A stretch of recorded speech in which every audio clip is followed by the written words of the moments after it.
Well, let's watch Patterson and Cohen do battle. Cohen, the youngster, wasn't able to play yesterday. We actually talked to him in the morning. Came down with his dad. First of all, he got a speeding ticket on the way here, which I think is hilarious.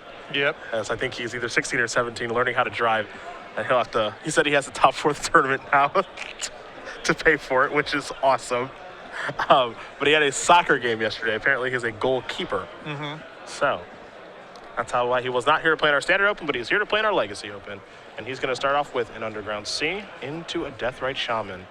See, now you get the best of both worlds. The land for you, the foil Deathrite Shaman for me. Not doing it for me. You don't like the land? No, the land's fine. You get yours, I get mine. Yeah. No, it is good for in terms of hedging for our various priorities. Okay. A forest here for Patterson. There's a Birchlore Ranger, a foil one, mind you. No, I like the old foils more than the new foils. This has got to stop. A Daze will take care of that. Liliana the Veil is the draw. This Rainforest will be sacrificed down to 19, and it's time to search up a land.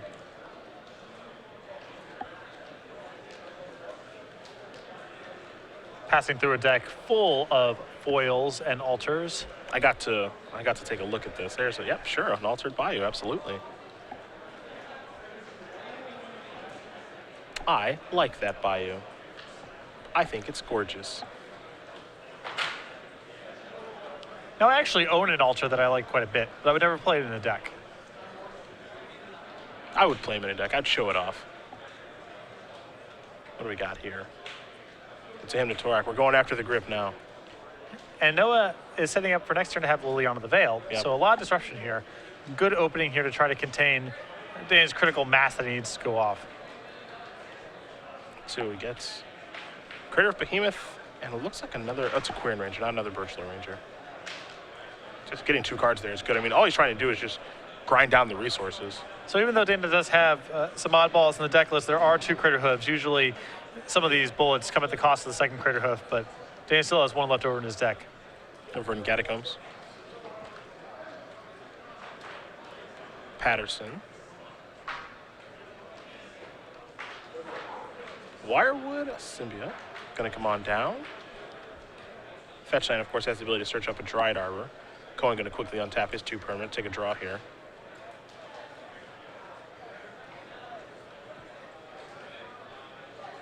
There's an Underground Sea. Here's a Ponder. Freemoon Ponder or Lorwyn Ponder for Patrick? Lorwyn Ponder. Not even close. Tower of Secrets. An outrageous question to ask in the first place. Along with the hymn are cards that Cohen is looking at. No lands in the graveyard, though, for Deathrite Shaman right now. And this is not a great turn from Noah on the heels of how disruptive he was in the opening turns. No. This looks like it's essentially going to be a turn off. You have the inability to cast the Liliana or the hymn here. Can't even cast the Delver either if he keeps that, because no blue mana, so. Might just have to shuffle. It's possible. I mean, this is a mess, right? These 3 cards do not allow him to curve out very efficiently, don't really allow him to do anything this turn, but it's a lot of power. I mean, shuffling this away is that's a tough call to make. And Dark Confidant's a 3rd card in there.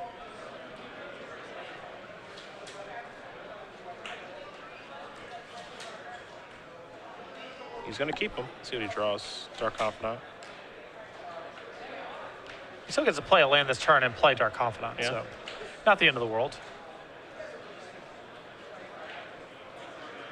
Well, he already played his land because remember he dazed. Oh, right, yes. Yeah, so his land that turn was Underground Sea. Correct. See the Wasteland in his hand. Here's a Windswept Teeth. Patterson does not really want to sacrifice these fetch lands because of Deathrite Shaman, unless he's going to cast a spell on the turn. He would like to hold as long as possible. He's not going to sack them for no reason at this stage, but definitely not doing it to thin his deck or anything. He's got to be doing something proactive. Wow, just going to go with some basics. 4 of them.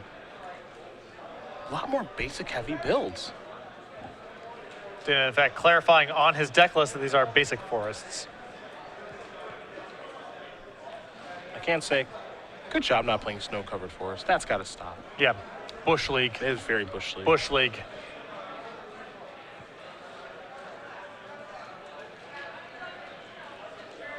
Here's your Green Sun's in for 1.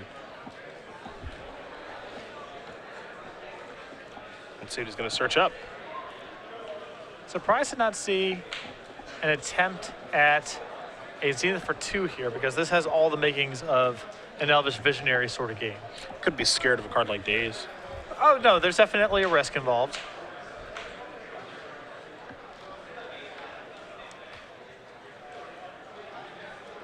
But given how light he is on resources here, the upside is huge if it sticks.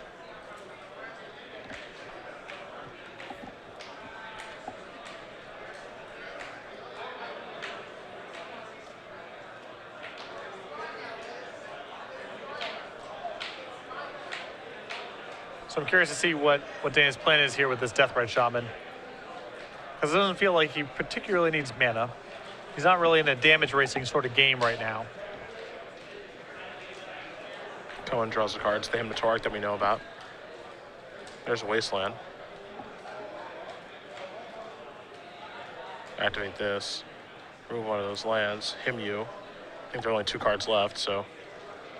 Yeah, there are only 2. Yep. Thought about shuffling those up, but they're just going to go to the bin anyway. Now here's Dark Confidant. So Cohen's done exactly what he needs to do, which is exhaust all the resources.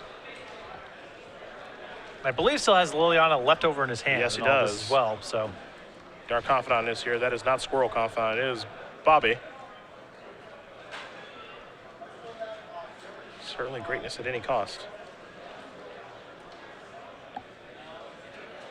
Patterson will play another copy of Deathrite Shaman. This kind of game favors Noah in a big way. Oh, absolutely. I mean, his life total is really high right now. He's done a really efficient job trading off resources. He still has to be conscious of natural order. Of course. It's a card that can definitely steal this game, but thus far he's got to be happy with how things are breaking. Delver of Secrets is the card that was revealed to the Dark Confidant, so Cohen goes down to 19. The draw for the turn was a Wasteland, but Wasteland pretty poor in this situation when staring down 3 basic forest. However, there is a second Wasteland that's coming into play. Here's 3 mana. Looks like it might be in Liliana territory, and we are. Elevator goes down. So Patterson will have to sacrifice one of these Deathrite Shamans or his Wirewood Symbiote. And all this is in an effort to subtract as much from Dana's board as possible. So even if he finds a natural order, he either cannot cast it or it will not be for lethal. Yep. I think that's the plan. Just continue to grind away at those resources. Gonna activate the Deathrite Shaman for mana. And Dana says, I will do that actually with mine, which stops you from getting yours. And now all Cohen can do is pass the turn back. Patterson will draw a card. But he does not have much happening. No. Modern player. I mean, Daze into him, Liliana, just a lot of things taxing his resources. This is an attack going towards Liliana. Liliana's going to bite the dust. Cohen, no interest in blocking. Let's see what this is here. Heritage Druid. Thank you. And back to Cohen we go. Dark Confidant trigger. This is a Ponder. The 3-moon variety.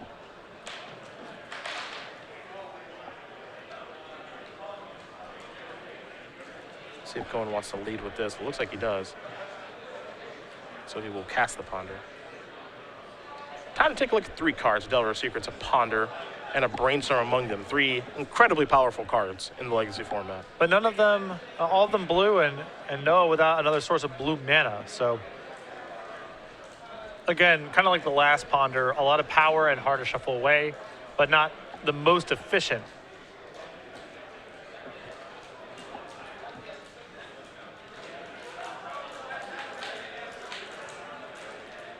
Over the last fetch land there in Dana's graveyard. Looks as though Noah may be able to make blue and chain off a little bit here. Yeah. However, Wirewood Symbiote's going to untap Deathrite Shaman. Of course, picking up Heritage Druid in the process to stop the Deathrite Shaman from happening. A smart play there from Patterson, denying Cohen mana.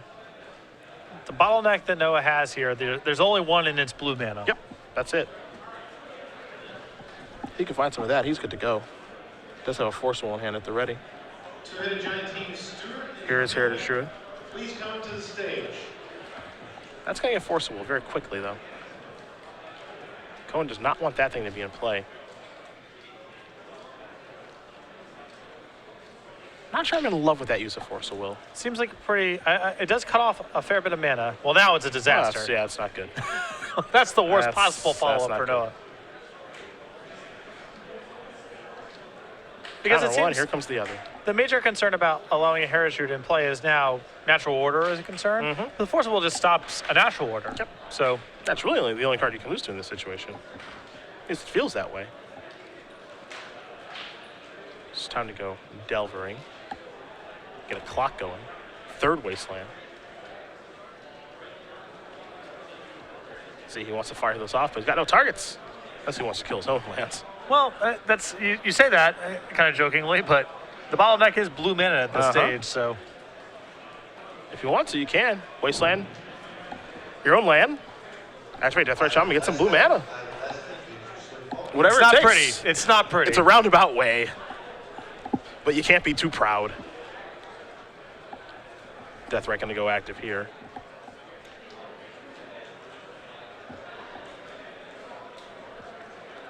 And it looked like Patterson was considering, okay, I'll just untap my creature and trade Deathray to remove whatever you're removing. However, I believe it was a little bit of life gain. Perhaps it was a sorcery. There's no black mana for Dana to do that, so Dana decides, okay, I'll just leave it tapped, untap it on my turn, and move to my turn. Let's see what he drew. It's another copy of Deathray Shaman.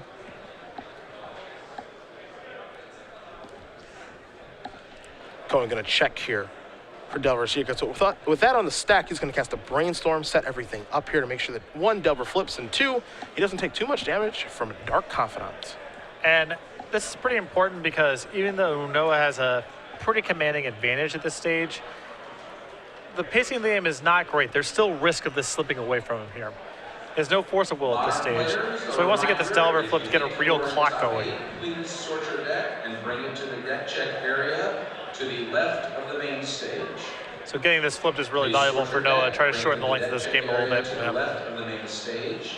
Potter If you are goes to the grip. unsure after standings are posted, please do so at that Looks like he time. may have missed. Did he draw No, two? he brainstormed and then flipped over, revealed to Dark Confidant and flipped the Delver. Okay, got it. Just Yeah. want to make sure. Just set it all up to minimize the damage while still flipping the Delver. Okay, gotcha. There's Tarmogoyf. Make sure he doesn't forget one of those triggers there. The big Lurgoyf, 4 or 5. Yep. Quick price check here.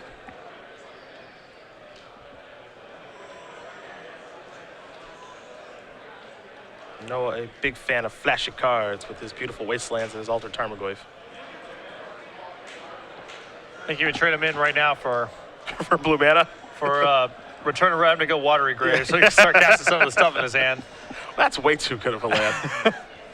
You gotta make him work for a bad river? Yeah. Give him a real bad blue-black duel. Back in our day, we had to pay 1, Underground River, man. We did. We were proud to pay 1.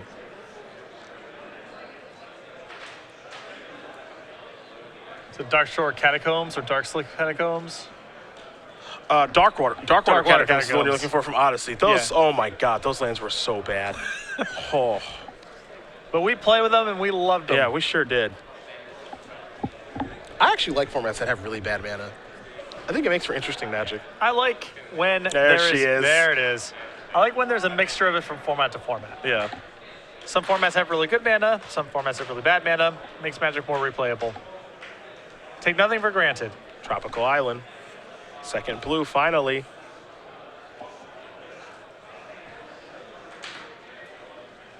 Delver and Tarmogoyf are going to come into the red zone. Other creatures are going to hang out. Thanos gets got to do a bit of a free block here. Yeah. I suppose Noah's basically forcing him to see it. But I think after this attack happens, I don't imagine Tarmogoyf is going to keep coming in because it's not going to accomplish anything. And you'd rather have that back on defense, I think. And there's also the risk here of, let's say Dana did not want to do this preemptively. Now if Dana draws a glimpse, there's another piece of action in his hand. Round 7. So Noah may have Your top 8. unintentionally led Dana towards the thing he should have been doing anyway in the first place. Swiss with 19 points. Sam Birkenbach. Second Tarmogoyf actually makes it so that attacking makes a little bit more sense. Here's a Liliana. In third place with 18 points, Phil Silverman. And here in the background right now, they're announcing the modern IQ top 8. Chris Lopez. Phil Silverman among the players who did make top 8. Fifth place with 17 points, Robert Jacobs. Didn't have a great standard open, but clearly having a good modern. Lost in tournament. round 1 to the untouchable Tommy He Graves. sure did. Jonathan Sanchez.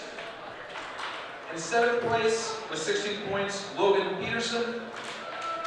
And in 8th place with 16 points, Ross Pally. So Jeff Hoagland not announced in the modern IQ top 8. Not his weekend. Nope. And he really needed to take advantage of this one with the rest of the players not here. Had a good finish in the standard open. Yeah, I mean, picking up 4 points doesn't hurt, but he needed a top 8 this weekend in one of those tournaments. Here's Zenith. And if this is for 2, I imagine Dana's getting the Elvish Visionary, which I like a lot. Felt he should have gone for this line of play several turns ago. Yeah, I think so too. Here is a Visionary. Right now on the stage. We've seen this song and dance before. Come to your That's cast. exactly what he's going to get. He will be drawing a card in just a moment. So long as he does remember that trigger.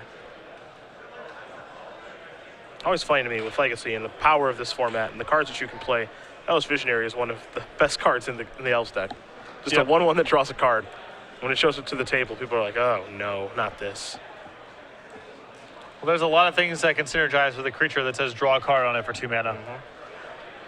As the card pool expands, the interactions start growing and growing, and Elvish Visionary is cheap. It says draw a card. It has a loaded creature type. Not surprising to see it be a format fixture. Dark Confidant. Trigger reveals a Bayou.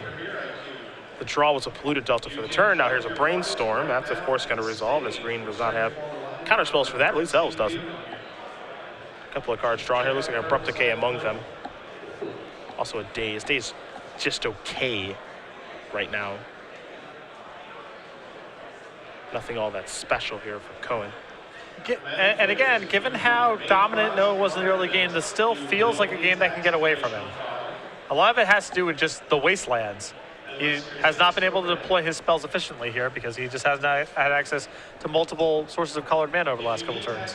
Normally, when you hear that someone's drawn 3 copies of Wasteland, it's a horror story. That the opponent didn't get to actually play Magic. In this case, that's anything but that. Yeah, Dana on just a bunch of forests, so. Now this is a turn where I do like these attacks. Because again, you get to pick up 1 creature to block with, and you're trying to push through a lot of damage to try to get this thing over with, and I imagine Deathrite Shaman is going to reserve for removing spells now. Also, Noah knows that, after his cantrips and all this sort of stuff, he doesn't really have a lot of help on the way. Yep. So time is not on his side. I think he would happily throw away this Dark Confidant to trade off with some of Dana's board and try to win the game as fast as possible because he doesn't have any protection coming. He just has a Daze in his hand, which may stop natural order or may trip it up a little bit, but also may not matter depending on the specifics. Gonna remove some cards here. And he has Abrupt Decay, and it's much the same story there. Maybe the Abrupt Decay is meaningful as a defensive measure if Dana draws natural order, but possibly not.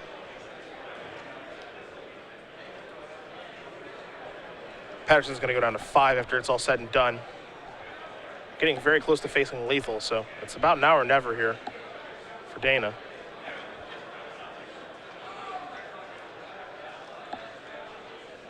Verdant Catacombs was the draw.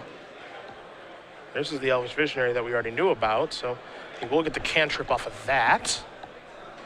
Cradle was picked up. Hasn't played a land yet this turn.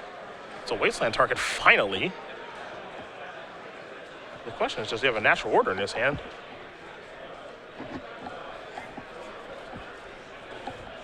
And he can pay through a Daze here. Yeah. It's 5 mana total.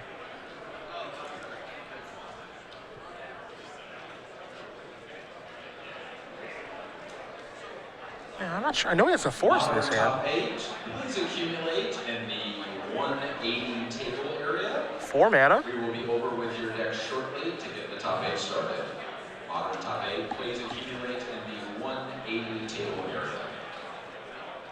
Gonna remove Nelson, so he's gaining life, okay. Okay. So the answer, it looks like, is no. to Greater of Behemoth. Wirewood's going to untap this, pick up that. It's got to be a huge sigh of relief if you're going. Yeah. The one card he really had to sweat this turn is Natural Order, and The cards that Patterson has are Glimpse and Green Sun Zenith. And Zenith is good, don't get me wrong, but it's not Natural Order, and that's the one it needs to be. And next turn, Noah most likely gets to generate lethal. Very close to it. And well, if the Delver flips, he has 2 Delvers plus a Deathrite Shaman. Yep. He can also Edict Dana before combat, although Dana can now sacrifice the tapped Deathrite Shaman, so it doesn't really influence blockers this turn. Patterson's up to 9 now with those Deathrite Shaman activations. Bayou is the card that is drawn, and now Delver will flip. Don't have a great look at what the reveal was, but when it does go to Cohen's hand, we'll see it. I believe this was all engineered off a Brainstorm last turn anyway, so. That card is a Ponder. So he knew exactly what everything was going to be. Activate, of course, the Planeswalker to force Patterson to sacrifice a creature. I think it needs to be the tapped Deathrite Shaman because Dana has to have everything available to chump block. Yeah, it feels like he almost has no choice. I'm not sure I'd want to sacrifice the Visionary, but there that goes. Cohen does have Abrupt Decay at the ready. I feel as though Abrupt Decaying the Wirewood is probably the best, and then you just get to fire in there for everything. It's always easiest to just use a removal spell on the Wirewood Symbiote because it's safe, there's nothing that can happen to it, Yep. and it forces Dana's hand. So instead of responding to what Dana does, he has to respond to you, and then you get to go from there. Well, here are all the attacks. And there are blocks on large creatures. So 3, 6, 7, 8 points of damage will come through. Deathrite's going to go active. It's going to remove all his Visionary. Looks like Cohen gave Patterson 1 extra turn here.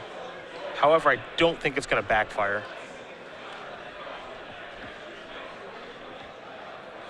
Especially because post-combat, Noah can also just go ahead and kill the Symbiote if he's worried about it. And then Dana has no board, no mana from a Cradle. Noah can also Wasteland the Cradle. No, nothing really. Yeah, just no resources to work with facing lethal.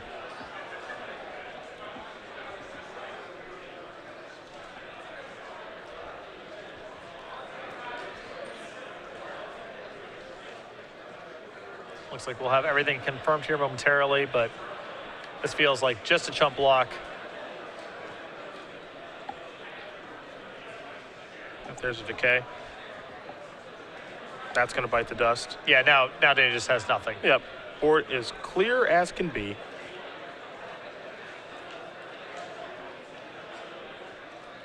Patterson gets 1 more draw step here. Wasteland, of course, going to take care of the Cradle as it should. Cohen can cast the Ponder if he likes, but there are no 12 mana spells in his deck to reveal to Dark Confidant that we know of. Patterson's looking at, they're going to hand a Glimpse and some other things, but he will cast a Glimpse and I suppose hope for the absolute best. And Noah said, come get it. Yep. Deathrite Shaman, draw a card. Heritage Druid, daze it. He does still get to draw a card, but Yeah, that's going to counter that. I like Noah using it there, try to cut off the only card that really will allow Dana to have an explosion of mana. Yeah, as do I. There's a Verdant Catacombs. Just past the turn. Activation of the Deathrite Shaman. Yep, and that's going to do it. So Noah Cohen's going to win game number 1 here over Elves. Take a deep breath as he is up a game here over Dana Patterson. But that was quite time consuming. Yes. I mean, that was a 32-minute game, 34-minute game, so. Sideboard for Patterson, there are 4 copies of Abrupt Decay, a Pithing Needle, 4 Cabal Therapies, an additional Natural Order, Progenitus, and Emrakul the Ants, Torn, a Worldspine Worm, and then 2 copies of Surgical Extraction. I actually like the additional Natural Order. I think it's a very important card in this matchup, as we saw the entire time there. Patterson was hoping that he would draw one because he could turn the game around. I think the Abrupt Decays are likely to come in as well. I think so, yeah. It fights the creatures that matter, especially Delver of Secrets, and it's also an answer to Grafdigger's Cage in the event that Noah has that in the sideboard. I think this may be a Worldspine Worm matchup as well. I think that's better than Progenitus in this matchup. You don't want both. Well, against a Liliana deck, I would want to get Worldspine Worm before I got Progenitus. Okay. But my thought process is like, against the Liliana deck, you're going to have so many dummies in play anyway that's not going to, like, you don't have to worry about Liliana that much. But there's also the world where, Toxic Delugers in the opponent's deck. That's the And thing. if that's the case, World Spine's better. Or just a lot of removal. Yeah. You can never be 100% sure. I think that if there's kind of a flex spot natural order target here, I definitely would rather have the Worm than Progenitus. Maybe Dana just keeps the Critter Hoof package intact, but it is risky depending on what Noah has in the sideboard. Speaking of which, 2 Flusterstorms, a Thoughtseize, a Vendilion Click, 2 copies of Gravedigger Sage, Kudu Golgari Turns, 3 Disfigures, a Diabolic Egg, a Tombstalker, a Crozan Grip, and a Spell Pierce. The 2 Golgari Charms, very powerful sweepers in this matchup.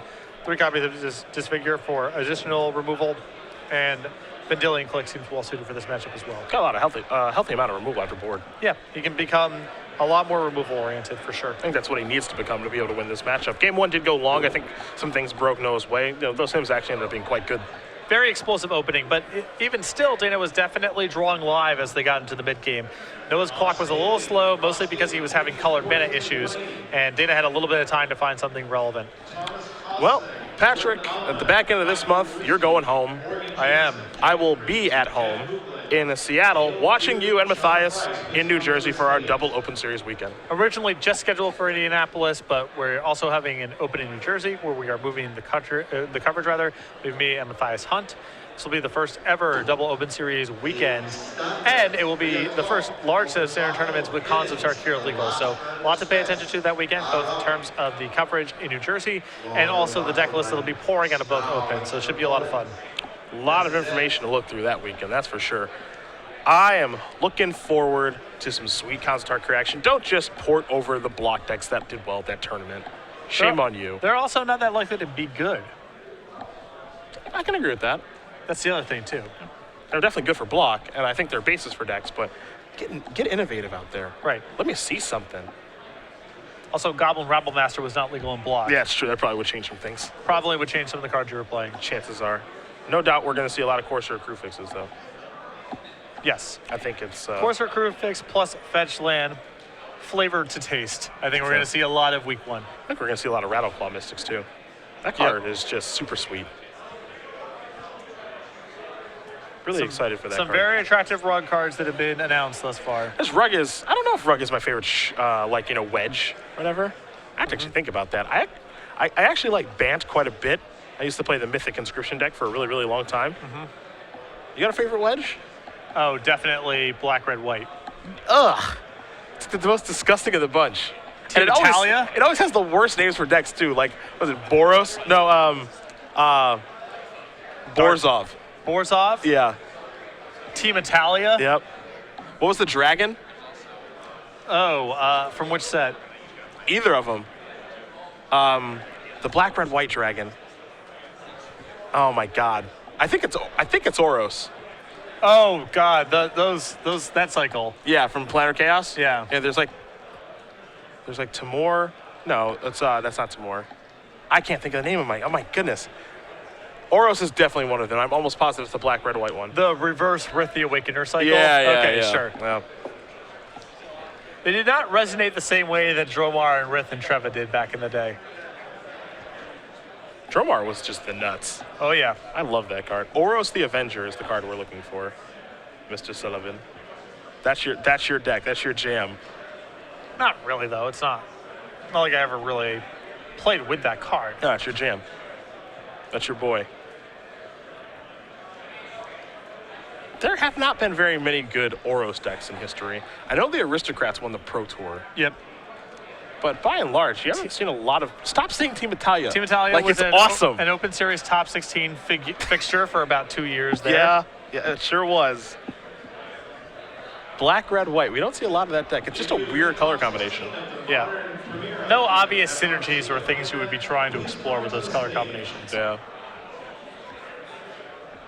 Looks like they're going to make it an aggressive shard, though. It has historically been difficult to play 3-color decks without blue. You just need, or green. I mean, those are the two, either mana blue fixing or or green. card drawing, Yeah. right? So that's part of the reason there isn't that many, memorable decks or card combinations. That's true. Do kind of like black, green, white. Pardon? Junk, Abzan, however you Sure. pronounce that now. Good creatures and removal spells. Yeah. It's sort of, Dark Confidant gets thrown in there. yep. It's not bad. Plus that deck is, that color combination is arguably the best one in Modern between Malire Pod and Junk. For the same reasons that you think of in Standard as well. It's just, there's good creatures, good removal spells, flexible, versatile, good sideboards. The Dark Maverick decks we've seen crop up here every so often, same sort of deal. They're always just formidable decks, always pretty good. Sometimes great, but rarely are they horrible. I'll say that. There's Bug, Yep. the Sultai. I like that color combination. Obviously, we're watching that in action right now. They're taking a very graveyard-centric approach. Got to be careful with that, though. It has gone off the rails a few times in Magic's history. Yeah. Got to be careful with using the graveyard as an extension of your hand. It makes for a poor gameplay experience sometimes. Delve is very different because Delve says, fill up your graveyard and then you use it as a resource, and now it's done being a resource for the time being. Yeah. Whereas It's probably the best way to go about it. Dredge feeds itself, and that's where the problem comes from. Yeah, it's not good. Not good. A little too good. Though the graveyard hate that they've printed over the years makes it so the Dredge is actually quite beatable now. Yeah. Before, the hate was actually pretty easy to beat. Cards like Withered Wretch and stuff Yeah. were just much too slow. Coffin Purge. That rare with cycling from Urza's Destiny. Rapid Decay. Yeah. I can think of the artwork right now. That card was really not good. Perhaps one of Magic's least exciting rares of all time. Yeah. You open it up in your booster pack, you got a couple dollars from your folks, go down to the local store, buy a pack of Urza's Destiny, and you open up that card. It's not very exciting. You could open up a Masticore. Or Treachery, Rofalos if you're a little more casual oriented. But Although instead- Rofalos is still busted. Yeah, Broflos was still great. But instead, remove 3 cards from the graveyard. But cycling when you don't need to. My vote for all-time least exciting rare, for the record, is Alabaster Leech. That has to be the worst rare in Magic's history. I don't even know what Alabaster Leech does. It is depressing. I'm thinking of Jade Leech, so I know that it's similar to that. I have a feeling we're going to see it here in just a moment. The mighty Alabaster Leech. Yeah. It's like an infinitely worse Brass Man. Which takes a bit. Brass Man with a mandatory untap and is prohibitive in other ways. There's a Verdant Catacombs into a Green Sun's in. So we're going to see Dryad Arbor here in just a second. Yeah, good opening.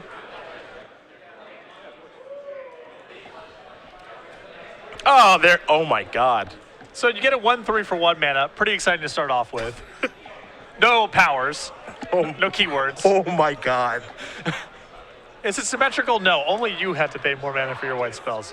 This is Magic's worst rare of all time. How did that make it through? That's like the ultimate. Like, Jade Leech was kind of a punishment. That is the ultimate punishment. It's so bad. It's incomprehensibly bad. I would be mad if I opened that booster pack. Oh, yeah. Windswept Heath. Patterson down to 18. And an Abrupt Decay in hand. I'm curious to see if he's just going to fire this off immediately on this Deathrite Shaman. Did it have a nickname? Old Alabasti? No, there was no nickname for it. It never was in a deck or in a draft deck or... If it was ever in a deck, it was only alongside Donate. I have a present for you. It is an Alabaster Leech. Here's Against the Death for and one. Taxes, you can donate an Alabaster Oh, Leech boy, to that's him. game. Yep. Brainstorm the draw here for Cohen. He does have a second land, so polluted Delta. He's going down to 18. Let's see what he wants to do here. He's going to just play a Tarmogoyf. It's off of Bayou, the altered one. If you at home have a worst rare to open, trust me, we are dying to know. Impossible. There's nothing worse. Hashtag SCGSTL or at SCG Live. I would love to know.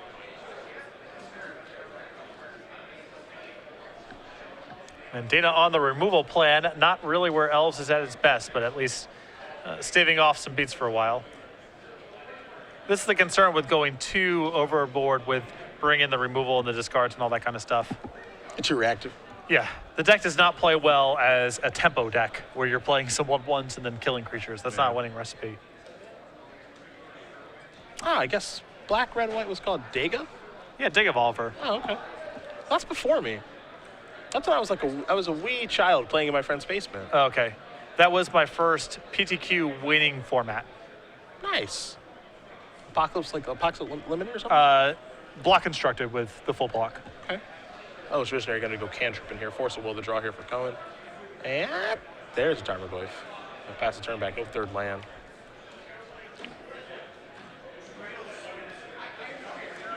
And now I believe the beats have stopped for our Elves player.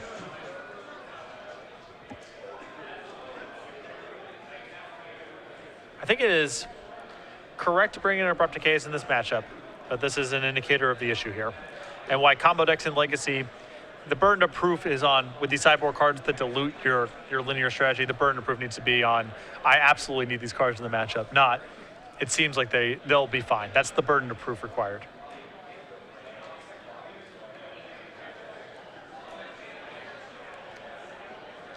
Here's, oh boy, look out, here it comes. Disfigure says absolutely not. Yeah, Patterson is just far too reactive now after sideboard. And one of these decks is a lot better at playing a creature and removal spell game than the other. That's it's for the sure. one with Tarmogoyf and Himatorak and Abrupt Decays and Speaking of Himatorak. Delver of Secrets. Yeah, goes a glimpse and a Crater Hoof. And now Koa, with Force of Will left over in hand, I think this is going to be a challenging game for Dana to win. Yeah, what this is a display and role assessment. And I think Patterson has taken on the wrong role in this game. He tried to be too reactive and controlling. He has to just power through everything. There's an Abrupt Decay to get that off the table. Here's an attack for 4. Cohen's going to clean up shop here pretty quickly. I think that every elf that comes into play is just going to die now. Yeah. If you ever talked to Ross Muriel about playing elves, he definitely errs on the side of sideboard nothing. Yeah. You know, he keeps a very light touch. And usually even with the discard suite, there's rarely, say, a 4th copy of Abrupt Decay in the sideboard. It's almost always at 3 copies because he just doesn't want to have that many reactive elements in the deck. Alabaster Leech has been deemed nasty alabasti It's pretty good. by our viewers, but it is exceeded in awfulness only by Pale Moon. Oh, Pale Moon's a good choice, Why too. don't we go ahead and bust that out for our viewers at home? Okay.